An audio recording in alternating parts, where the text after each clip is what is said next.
Hello, I'm here to talk about The Best Laid Plans by Terry Fallis. The Best Laid Plans is his first novel. It was published in 2007 and it won the Stephen Leacock Award for Humor. It was published independently, but he's since been picked up by a larger publisher and has published a number of novels. So The Best Laid Plans is about a speechwriter in Ottawa working for the Federal Liberal Party. At the beginning of the novel, that's what he's doing, but he recounts how he walked in on his girlfriend having sex with another man.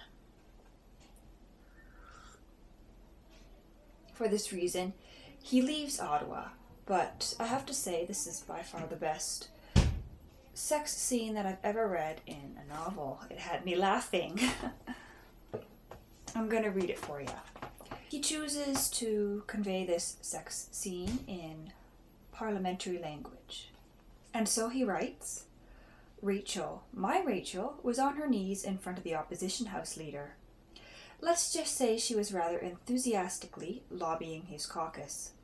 Stunned and devastated, I turned away to get a better view in the lee of a well-endowed rubber plant.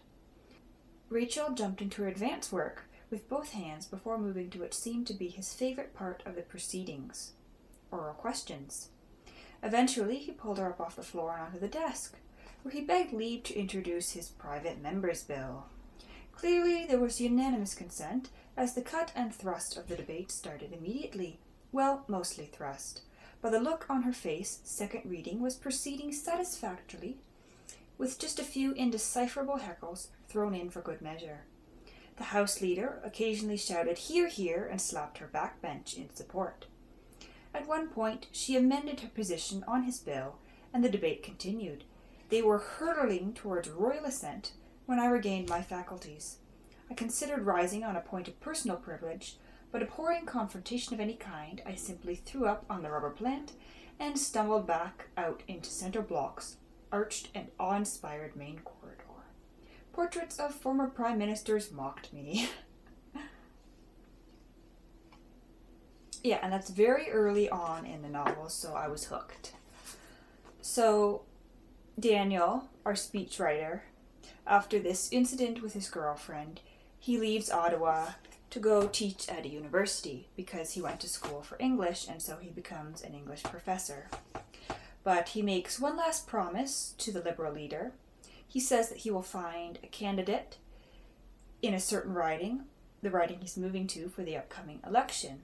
Now the issue is the riding is the stronghold of the Conservatives. A Liberal candidate has not been elected there in over 100 years, and the current MP is the sitting finance minister. So as Daniel is running out of time, he meets a 60-year-old engineering professor at the university he happens to be his landlord, but this engineering professor is very upset because he's been told that he has to teach a course, English for Engineers, which he had taught the year before, and really hates because he believes that engineers don't care anything about English. And so Daniel makes a deal with this professor that he will teach English for Engineers if the professor will agree to run and the professor, the engineer, he agrees with a few conditions. The main one being that there's no chance that he will win. Now, unfortunately, or perhaps fortunately for the engineer, the Conservative MP, the Conservative finance minister, is involved in a sex scandal which sends him plummeting in the polls and causes our engineer, who doesn't want to win, to suddenly be ahead in the polls and have a very good chance of winning a seat in the House of Commons. The Best Laid Plans is a political satire for those who love Canadian politics.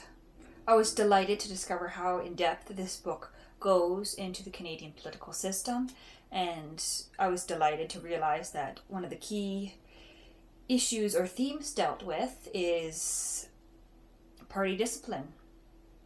The Best Laid Plans is not only very funny, but it also reveals some of the flaws of the Canadian political system at the federal level. It's definitely a book that I would recommend.